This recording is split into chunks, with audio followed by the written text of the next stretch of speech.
commence qu'un jeune, d'une origine mystérieuse, pour ruiner la vie de 4 jeunes sans être arrêté. Quelle est sa véritable identité, ou peut-être ses identités? Bonjour à tous, merci de nous avoir rejoints nous deux, et bienvenue à L'Œil de l'Ombre, le podcast où nous explorons les crimes non résolus. Aujourd'hui, nous discutons de l'histoire du comte de Monte Cristo et comment les jeunes qui sont eux deviennent ruinés, une par une.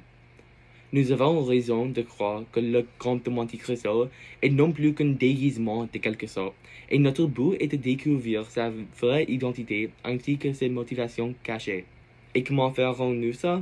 Après 200 ans, nous avons maintenant découvert ce qui semble être un journal qui a documenté tout ce qui s'est passé pendant la règne de Monte Cristo. Est-ce que ça serait le jeu que nous le découvrons finalement? Restez branchés ici pour la réponse. Permettons-nous d'analyser la 7e inscription du journal, où nous sommes rencontrés avec la maison à l'Auteuil, le lieu du crime. Ce comte de Monte Cristo achète une maison de campagne à Auteuil, près de Paris, et lors de sa visite, Petitjean, avec la sœur qui coûte 200 francs, lui dit que c'est le lieu du crime. C'est évident qu'il y a une raison spécifique pour laquelle Monte Cristo a acheté cette maison, et on apprend de quel crime fait référence Bertuccio. Elle raconte à Monte Cristo l'histoire de sa vendetta pour Monsieur de Villefort à cause de sa négligence pour la mort du frère de Bertuccio, ainsi déclarant « Je vous déclare la vendetta », mettant en lumière l'influence pour ce crime. Suivant Villefort à sa maison à Auteuil, il trouve qu'il a une jeune veuve enceinte qui semble comme sa maîtresse. Ensuite, il a retrouvé Villefort dans son jardin, enterrant un coffre, car il tenait une bêche dans une main et un petit coffre dans l'autre. C'est évident que Bertuccio ne mentait pas de son vendetta, car il le poignarde et s'empare du coffre. Mais, quand Bertuccio ouvre ce coffre, il déclare il y avait un nouveau-né. Un nouveau-né? C'est choquant. Il y a tant de questions qui arrivent à cause de ça. Pourquoi est-ce que Villefort a essayé d'enterrer un nouveau-né? Est-ce que sa maîtresse savait qu'il ferait cet acte haineux? Qu'est-ce que cet événement révèle de son caractère? En parlant de cette jeune veuve, qui est-elle? Est-ce que c'est un personnage que nous avons déjà rencontré?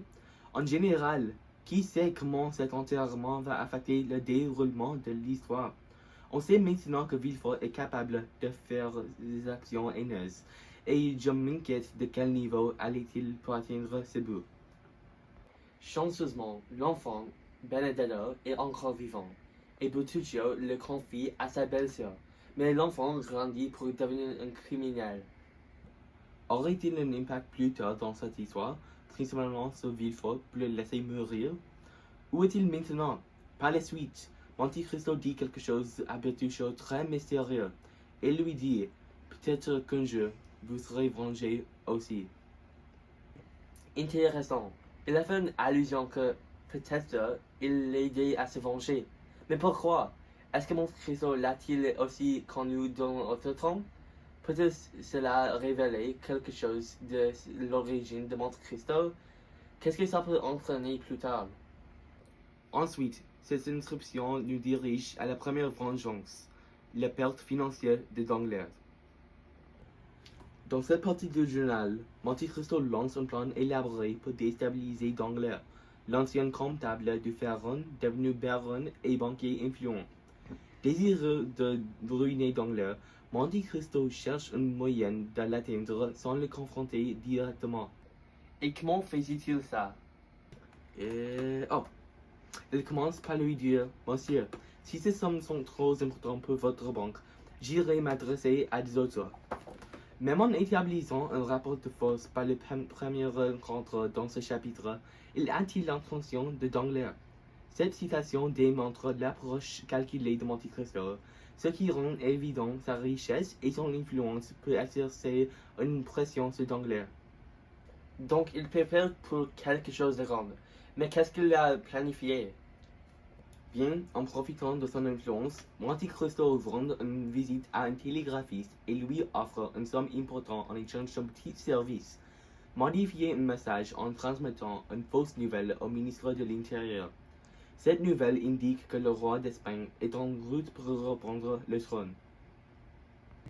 Il est écrit comme Monte Cristo a lui-même dit, il s'agit seulement de changer les signes qui vous sont transmis par votre correspondant de droite par ceux qui sont écrits ici.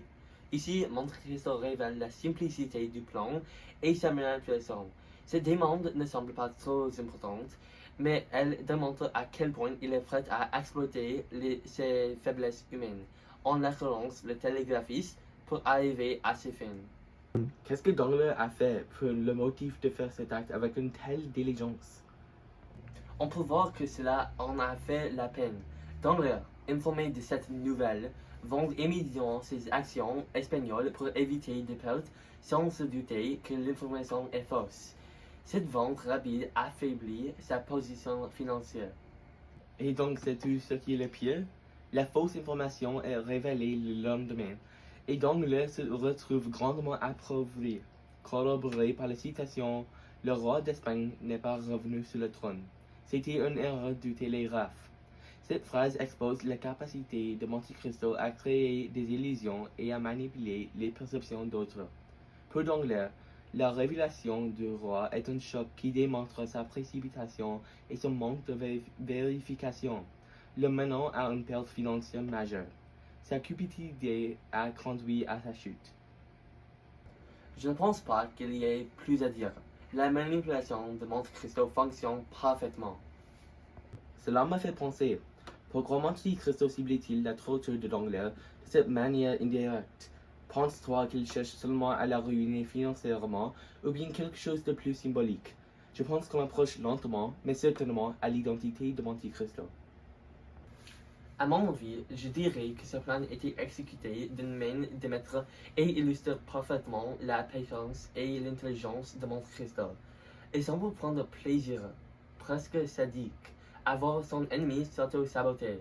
Ce moment démontre comment Monte Cristo préfère la vengeance psychologique plutôt qu'une confrontation physique.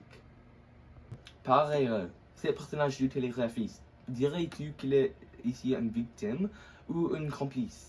Quelle pourrait être sa responsabilité dans cette affaire, sachant qu'il accepte l'argent pour changer le message? Comme fait évident par ses actions, Monte Cristo centre toujours des complices. Mais ici, il exploite une personne apparemment innocente, le télégraphiste, un homme simple et modeste, et facilement corrompu par la promesse de richesse à cause de sa situation désespérée. Cela soulève des questions éthiques, car ce choix nous rappelle que la vengeance de Monte Cristo ne se limite pas à Dongler, mais affecte également ceux qui gravitent autour. L'identité de Monte Cristo reste encore secrète, mais nous avons plus d'informations pour le découvrir. Évidemment, il est un homme qui a connu Dongler dans le passé, et c'est clair que c'était une relation personnelle, mais Dongler lui a vraiment fait du tort.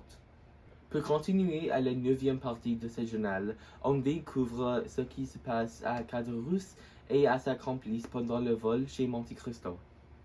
Quand j'ai trouvé ce journal à discuter, j'ai remarqué à quel point le tumulte que le camp de Monte Cristo peut causer entre les jeunes. Rappelle-moi encore une fois de plus de ce qui se passe ici. Tu te souviens de Caderousse et Bertuccio? Ah oui, l'ancien voisin tailleur d'une certaine Edmond Dantes est le fils adoptif du belle-sœur de Bertuccio.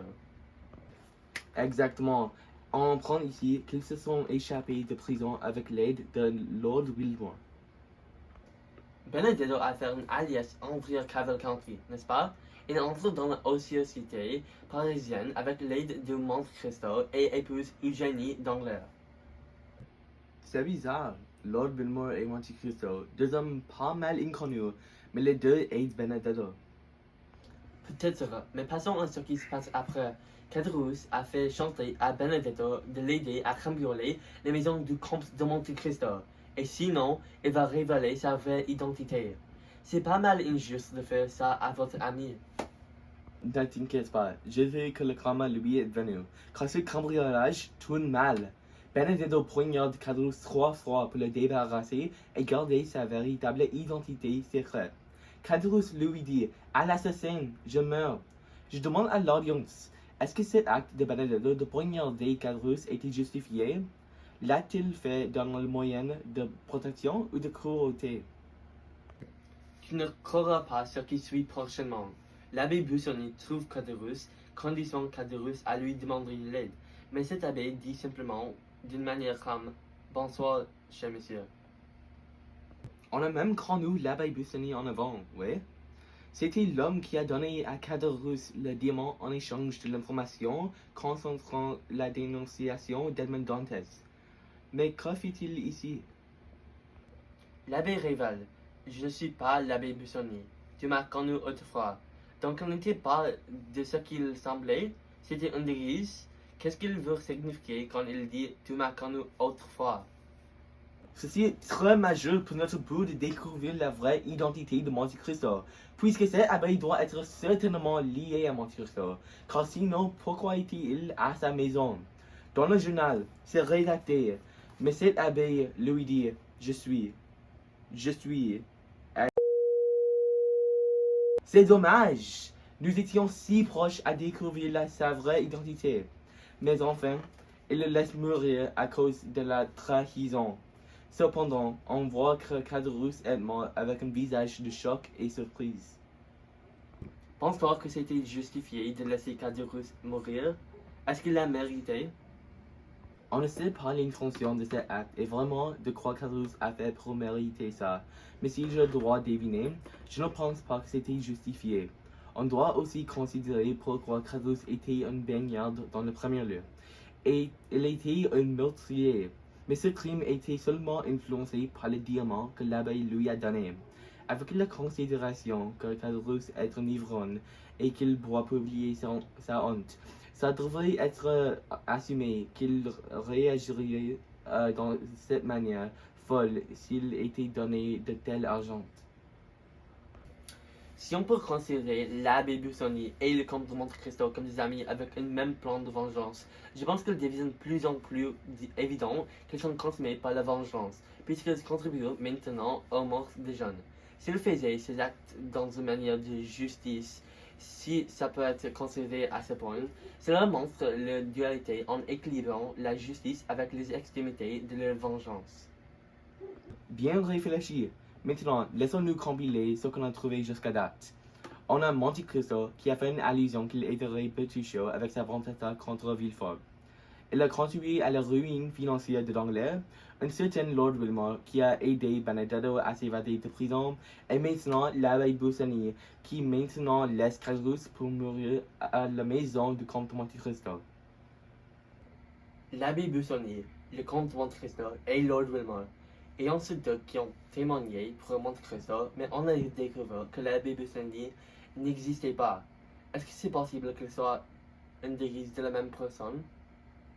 Maintenant, on rira dans la 4e inscription de notre podcast, chapitre 10. Voici où la vengeance de Monte Cristo commence à se rendre profondément sur ses ennemis. Ce chapitre donne la sagacité du comte de Morcerf et de comtesse. Il commence avec un second article qui paraît sur l'affaire du Pacha Ali, ce qui dit que Fernand Mondego a livré le Pacha Ali Tablin au Turc.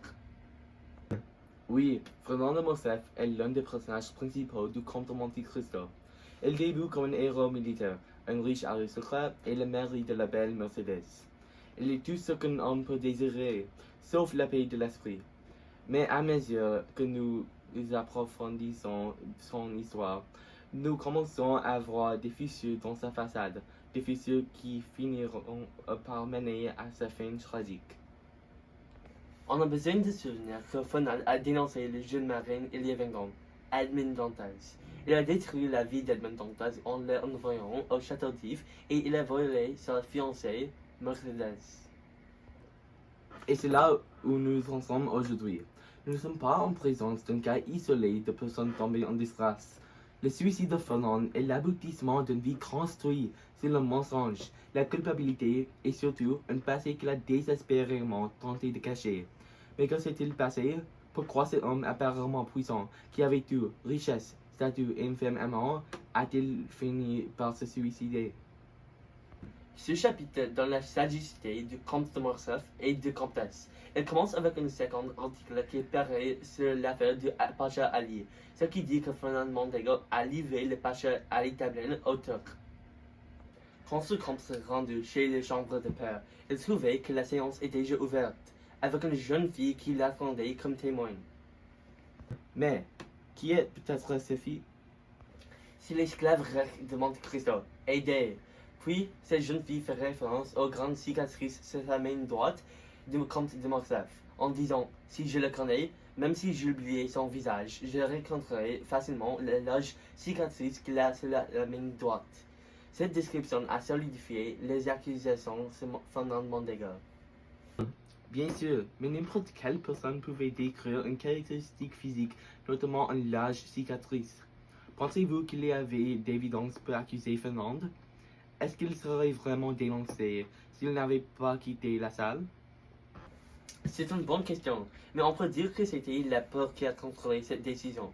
Bien alors, pour venger son père, Albert de Morcerf découvre que c'était son ami, le comte de Monte Cristo, qui a influencé cette dénonciation. En conséquence, il l'a provoqué en duel. Mais cela conduira à des problèmes, n'est-ce pas? Mercedes ne voudrait évidemment pas que son fils meure, mais elle ne voudrait pas non plus que son sauveur meure. C'est vrai. Et maintenant, on passe au comtesse de Morcerf. Désespérée, la comtesse essaie d'influencer le comte de Monte Cristo de ne pas tuer son fils. Elle dit « Elle n'est pas madame de Morcerf qui vient de vous supplier, c'est Mercedes. » Puis Monte Cristo répond en disant « Mercedes est morte, madame. » Maintenant, on a gagné plus de sagacité sur ce comte. On sait qu'il connaissait Mercedes et qu'elle connaissait le vrai nom du comte. Mais comment? Et donc, on sait que le jeu de duel, Albert de Morcerf dit au comte de Monte Cristo que son père méritait cette vengeance. Ensuite, Fernand Mondego essaie de batailler contre Monte Cristo, une bataille qui révèle tant de non-dits. Le comte de Monte Cristo dit au comte de Morcerf: N'êtes-vous pas le soldat Fernand qui a déserté à Waterloo, le lieutenant Fernand qui a servi d'espion en Espagne, ou encore le général Fernand qui a trahi Ali? Bien alors, après cette révélation, en raison de peur, culpabilité et manque de famille, Fernand se suicide. Voici une question pour nos écouteurs. Pensez-vous que Fernand a mérité de mourir avec ses crimes? Est-ce qu'il méritait d'être sauvé car c'est la bonne chose de faire moralement? Je dirais qu'il méritait cette vengeance. C'est lui qui n'a pas seulement envoyé le marin, Edmond Dantes, en prison depuis 20 ans et a épuisé Mercedes, mais il a fait aussi beaucoup de crimes de trahison contre son pays. C'est presque poétique, d'une manière tragique. Le péché de Fernand le rattrape et il est forcé d'affronter la réalité de sa vie. Toute son identité n'est qu'un château de cartes. Lorsque la vérité s'est révélée, tout s'écroule. Et pour quelqu'un comme Fernand, qui a construit sa vie sur cette fausse identité, c'est plus qu'il n'est pas supporté. Et pensez-vous que Monte Cristo était satisfait de ce résultat? Est-ce que la mort de Fernand est l'événement qui a commencé le doute de Monte Cristo? C'est une bonne question, et je pense qu'on va découvrir la réponse dans le chapitre suivant. Ce chapitre nous mène à la folie de Villefort. On peut dire qu'il est une saute du chapitre avant. Au commencement du chapitre, on trouve que le serviteur de M. Noirtier, Barrois, meurt empoisonné. Comme mentionné dans le livre, cherche à qui profite le crime, tu trouveras l'assassin. Mais pourquoi est-ce qu'une personne voulait tuer Barrois, un serviteur? On dirait que ce poison est dirigé vers M. Noirtier lui-même. Alors qui voulait tuer M. Noirtier? On doit penser au ennemi du bonapartiste. On sait qu'il est un bonapartiste, alors il pourrait être un royaliste extrême qui a essayé de le tuer. Bien sûr, il y a aussi Franz d'Épinay, qui maintenant sait que cet homme a tué son père dans un duel. Mais il y a plus. Le mari et marquise de Saint-Marin meurent empoisonnés. Alors qui profiterait de ces meurtres? On sait que Valentine est l'héritage du fortune de Saint-Marin. Est-ce qu'elle les a tués? Cela ne ferait pas du sens, puisqu'elle est aussi empoisonnée et M. Noirtier est un ami fidèle de lui. Alors, il ou elle est une personne qui a beaucoup d'autorité, puisqu'il ou elle pourrait accéder à la famille, et cette personne a beaucoup de connaissances sur les poisons. Il reste seulement une option, n'est-ce pas? Alors on a trouvé l'assassin. C'est Aloïse de Villefort. C'est correct, et on va découvrir la raison de ces morts. En passant au livre, Maximilien court au comte de Monte Cristo pour sauver Valentine de Villefort. Puis Monte Cristo était surprise de savoir que Maximilien voulait épouser un Villefort. En conséquence, Monte Cristo change ses motifs vers la vengeance sur Monsieur Noirtier. Avec l'air d'une silhouette noire, il donne la médecine au Valentine de Villefort qui le causera à endormir profondément. Mais avant de cela, une silhouette blanche remplit la verre d'eau de Valentine. Qui pensez-vous qu'elle est? Héloïse de Villefort. C'est vrai, elle voulait que la fortune de ses marins soit héritée par son fils, Édouard. On peut affirmer cette accusation avec Monte Cristo qui dit « Votre belle-mère essaie de vous empoisonner. Elle est prête à tout pour son fils. » Et je demande à notre audience, que se passera si Monte Cristo n'a pas sauvé Valentine car elle était un Villefort? Est-ce qu'une autre personne découvrira que Héloïse était le héritier? Honnêtement, je pense qu'Héloïse avait une influence extérieure. Et lorsque nous commençons à rassembler les pièces de puzzle, nous ne pouvons nous empêcher de remarquer quelque chose de troublant. Les personnes impliquées, celles qui profitent de la maladie de Valentine, semblent toutes avoir leur propre motivation sombre. Mais qui est le cerveau derrière tout cela? Qui tire le fil dans l'ombre? Il faut que ce soit quelqu'un doté de grandes capacités de manipulation. Peut-être c'était Monte Cristo pour qu'il puisse détruire les Villefort. Mais pourquoi aurait-il une telle haine envers Monsieur de Villefort? Mais c'est terrible de le penser. Selon la médecine du comte de Monte Cristo, Valentine, une fille innocente, mourra lentement et dans la douleur. Héloïse ne se contente pas de se jeter du poison dans sa nourriture en espérant que tout se passe bien. Elle est bien plus prudente que ça. Elle travaille avec un poison à action lente, et au fil du temps, il fait des ravages sur Valentine. Je suis bien d'accord. C'est une chose horrible à penser. Pourquoi est-ce qu'une personne, notamment la famille, voulait exécuter les personnes d'une manière si lente et avec douleur?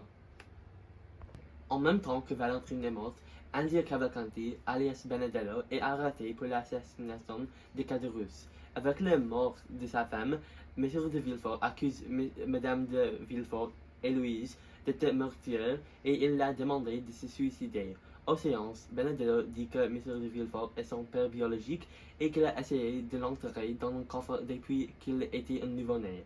Coupable, M. de Villefort avoue que l'histoire de Benedetto est vraie. Alors maintenant, Monsieur de Villefort a perdu sa fille, a trouvé que sa femme était meurtrière et a perdu son emploi. Il ne peut pas être plus pire, n'est-ce pas? Mais il devient encore pire. À la maison, il trouve que ce n'était pas seulement Héloïse qui s'est suicidée, mais elle a aussi tué Edward, le dernier enfant de M. de Villefort qui restait. Enragé, en errant dans sa maison, il tombe nez à nez avec Monte Cristo. Alors qu'il révèle son identité, M. de Villefort devient fou. Heureusement, le Juliette de ce livre, encore endormi, est déterré par une silhouette noire. Aidé. Cependant, Monte Cristo n'a pas révélé sa survie à Maximilien Morel. Était-ce une blague cruelle ou une planification méticuleuse? Une autre question pour nos écouteurs. Pensez-vous que M. de Villefort a mérité ce mort de sa famille? Je pense que M. de Villefort ne méritait pas tous ces morts. Bien qu'il ait fait des actions mauvaises, il n'a pas tué quelqu'un, notamment avec Benedetto qui a survécu ce infanticide. Alors, on doit compiler ce qu'on sait à propos de Monte Cristo. Monsieur de Villefort l'a reconnu et sa réaction a l'air qu'il est surpris de la voir. De plus, la souris de Monte Cristo signifie qu'il était content de ce qui s'est passé avec le Villefort. Qui est un homme qui ne l'a pas vu depuis longtemps, voulait exécuter la vengeance sur Monsieur de Villefort et son visage l'a surprisé. Pour conclure, ce chapitre final révèle que l'homme qui avait une influence sur l'Europe est aussi humain. Pour ceux qui ne se souviennent pas du chapitre, voici un survol. Après le mort de Fernand et la folie de Villefort, Monte Cristo commence à avoir des doutes. 6 mois après avoir franchi les ordres de la capitale, Monte Cristo la quitte triomphalement. Maximilien et Monte Cristo se rendent chez Marseille, avec Max qui rend visite à la tombe de son père, et Monte Cristo qui visite Mercedes, avec Mercedes qui dit qu'Albert est parti en Afrique. Edmond et Mercedes se réconcilient et voient l'un et l'autre pour la dernière fois. Bien sûr, il a l'air que toutes les choses dans la vie de Monte Cristo se corrigent, mais à ce moment, le comte change ses motifs vers la vengeance. Il dit « c'est assez comme cela, sauvons le dernier ». Cette situation signifie que Monte Cristo veut épargner le dernier. les barons d'Angleterre. Je pense qu'il est aussi à ce moment où les écouteurs et les lecteurs se séparent avec l'opinion de si l'épargnant d'Angleterre était la bonne décision. Oui, c'est vrai. Dans un domaine, c'est la décision morale d'épargner d'Angleterre, notamment avec son repentir. Mais selon de notre perspective, on peut dire qu'il méritait un châtiment plus sévère en raison de la mort du père de Dantès. Alors une question à nos écouteurs. L'Angleterre méritait-il d'être épargné? Partagez votre opinion dans les commentaires. Bien alors, dans le catacombe de Saint-Sébastien, Dantès reste comme cadavre vivant en raison de la faim. Il a essayé de courir de ses dettes à Rome, mais il a été repris par l'équipe de Luigi Vampa. C'est toujours cette personne, Luigi Vampa. Je me demande, est-ce qu'il avait une relation avec Monte Cristo? Comment est-ce qu'il le sait et pourquoi Luigi écoute-t-il toutes les choses que Monte Cristo lui a demandées? Je dirais qu'il a raconté pendant son temps en Italie. En continuant avec le livre, Danglars avait dû payer 5 millions de écus romains après la semaine, en achetant le poulet de Luigi. Peut-être que c'est un lien symbolique, mais je peux voir une ressemblance entre la situation de Danglars et la situation du père de Dantès en avant, avec les deux qui mouraient de faim. Puis une silhouette noire est apparue. Pouvez-vous deviner qui cette personne? C'est le comte de Monte Cristo qui vient de le sauver. Danglars est reconnaissant du comte, mais Monte Cristo le corrige en disant: Vous vous trompez, je ne suis pas le comte de Monte Cristo, je suis admis. Alors cette citation signifie la fin de Monte Cristo. Elle n'utilise pas ce déguisement non plus, et c'est lui-même qui l'a épargné. Bien qu'on ne sache pas son identité, il est clair que Danglars reconnaît Clément et s'est prosterné vers lui. Mais qui a ce type d'influence? Puis Monte Cristo lui demande de manger, disant qu'il sera libre quand il mangera. Maintenant, on dit que Monte Cristo l'a épargné. Mais est-ce qu'il a vraiment arrêté la vengeance sur lui? Oui, c'est vrai qu'il ne mourra pas, mais maintenant il devrait faire face aux conséquences financières. Monte Cristo a laissé la gloutonnerie de Danglars pour détruire lui-même. C'est là que l'idée de pitié entre en jeu. Nous devons vous montrer ça comme un agent de vengeance tout au long du rêve. Donc le voir faire preuve d'une quelconque pitié, ou même s'abstenir de se venger, est un énorme changement. C'est parce que comme si l'on avait assez de tout à ce stade, et il commence à comprendre que la vengeance n'apporte pas vraiment la paix. C'est comme il savait acquérir quelque chose de profond sur sa futilité de s'accrocher à la haine. Exactement. On a l'impression que le comte de Monte Cristo, ce personnage vengeur, s'est transformé en quelqu'un qui est prêt à abandonner toute la colère et la manipulation. Ici, avec Danglars, il semble se rendre compte que parfois la meilleure façon de traiter un ennemi est de le laisser imploser de lui-même. C'est presque comme s'il avait appris que le dessin ou le karma fera un bien meilleur travail que lui ne le pourrait jamais. Et cela nous amène à une question plus large. Est-ce que c'est du pardon? Car d'un côté, Monte Cristo épargne Danglars d'une certaine manière, n'est-ce pas? Mais d'un autre côté, il lui permet toujours de faire face aux conséquences de ses propres actes. Alors qu'en penses-tu, Hassan? Monte Cristo lui pardonne-t-il à ce moment, ou s'agit-il simplement d'une forme de détachement? C'est une question difficile. Je pense qu'il s'agit plus de détachement que de pardon pur et simple. Le comte ne pardonne pas activement à Danglars ses actions passées. Il ne dit pas hey, je t'absure, mais il abandonne le besoin de prendre le contrôle du résultat. D'une certaine manière, il se détache du homme de tout cela, reconnaissant que la vengeance n'est plus sa responsabilité. Je vois ce que tu veux dire. C'est parce que comme si Monte Cristo avait cessé de se considérer comme l'arbitre de justice et laisse l'univers faire le gros du travail. Et le sort de Danglars sera scellé par ses propres erreurs, et non par la main du comte.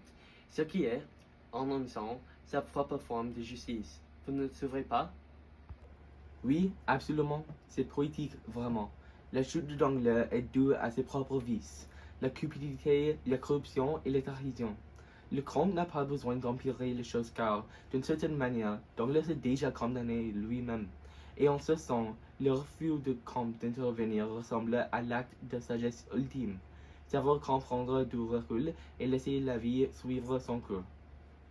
Et je suppose que c'est le thème le plus rage du roman, n'est-ce pas? L'idée que la vengeance, bien que satisfaisante sur le moment, n'apporte pas vraiment la paix que l'on espère. C'est comme si le comte apprenait que la meilleure forme de justice ne consiste parfois pas à faire payer les jeunes, mais à les laisser faire face à leurs propres conséquences. C'est tellement plus satisfaisant à la fin. Exactement. Et je pense que le conte, à la fin, a complètement évolué d'un homme poussé par la vengeance à quelqu'un qui comprend que la paix vient de l'intérieur. Elle n'essaie plus de contrôler tout le monde autour de lui. Et cette prise de conscience qu'il n'a pas besoin d'être la main de destin semble être son dernier acte de liberté. Cela vous fait demander, l'Iran veut-il vraiment se venger ou veut-il autre chose? Est-ce qu'il est vraiment un méchant sans cœur ou y a-t-il une autre motivation derrière ses actions? C'est une question fascinante, parce que jusqu'à présent, nous avons vu ce conte comme quelqu'un qui était calculateur, précis et obsédé par la vengeance. Mais à ce moment-là, avec Dangle, il semble presque indifférent. Il n'agit pas par haine, mais plutôt comme s'il se retirait complètement du jeu.